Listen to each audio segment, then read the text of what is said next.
The Appellate Division, First Department, is now in session. My colleagues and I welcome all of you to these virtual admissions ceremonies. Ms. Guerrero, you can proceed with your motion. Thank you, and may it please the court, good afternoon. I, Veronica Guerrero, counsel to this court's Committee on Character and Fitness, am honored this afternoon to present to the court 25 applicants for admission to the bar. Further, I am pleased to report that the committee has examined the records of each applicant appearing here today. Accordingly, and on behalf of the committee, I certify that each applicant appearing here this afternoon does possess the requisite character and fitness to merit admission to the bar of the state of New York, and therefore I do hereby move for their admission.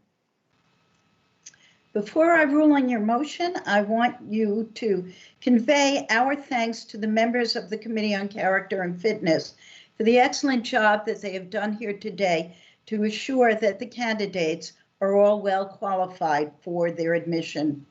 The committee's work is important, and I point out to the candidates it was all done pro bono as well, and we greatly appreciate all of the work and hard work that they've done. I will, thank you.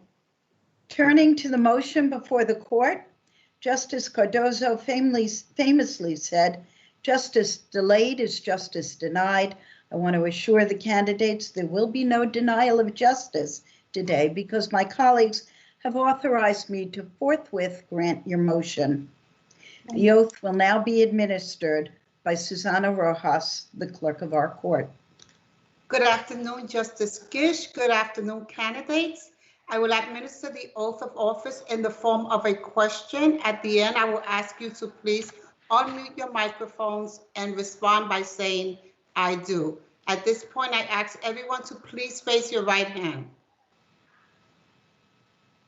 Do you solemnly swear or affirm to support the Constitution of the United States and the Constitution of the State of New York, and to faithfully discharge the duties of the office of attorney and counselor at law to the best of your ability? Please unmute your microphones and respond by saying, "I do." I do. I do. Congratulations, attorneys. You may lower your right hand. Please mute your microphones. Thank you. Congratulations. You are now officially lawyers. And I'm going to ask my colleagues to please unmute themselves so we can give you a hearty round of applause.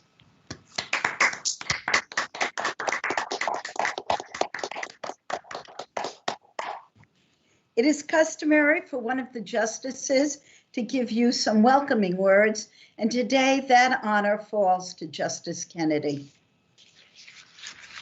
Good afternoon, new lawyers, and welcome to the New York State Bar. I congratulate you, your family, and loved ones on this outstanding achievement.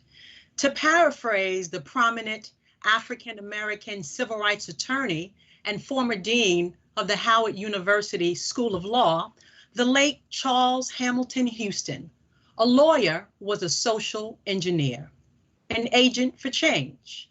Houston believed that a social engineer was a lawyer who used their knowledge of the law to improve conditions of the underprivileged.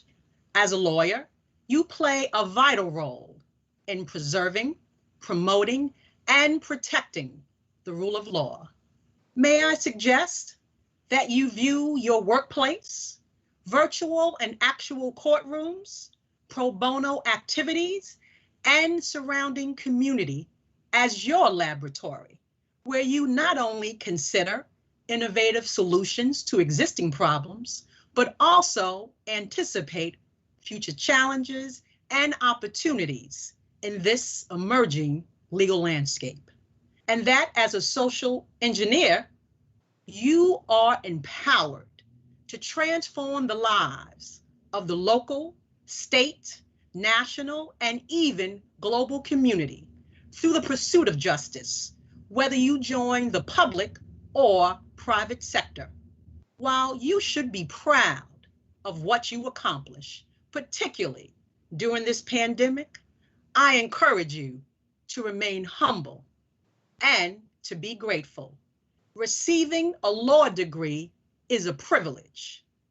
As a person with privilege, you have an obligation to give back and to pay it forward, whether that is lending your skills to a bar or community-based organization, your law school, or mentoring the youth and speaking with them about how to become an attorney or other legal professional.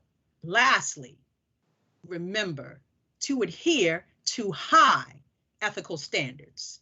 You will be required to observe and to abide by the rules of conduct to fulfill your professional responsibilities, to preserve the dignity of and respect for the legal profession.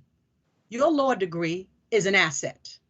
Protect it, treasure it, nurture it. Attorneys, this is your charge. Now, go forth. And once again, congratulations. Thank you, Justice Kennedy. Thank you, my colleagues. Ladies and gentlemen, this session of the Appellate Division is now concluded. Thank you to the justices. They will now log off.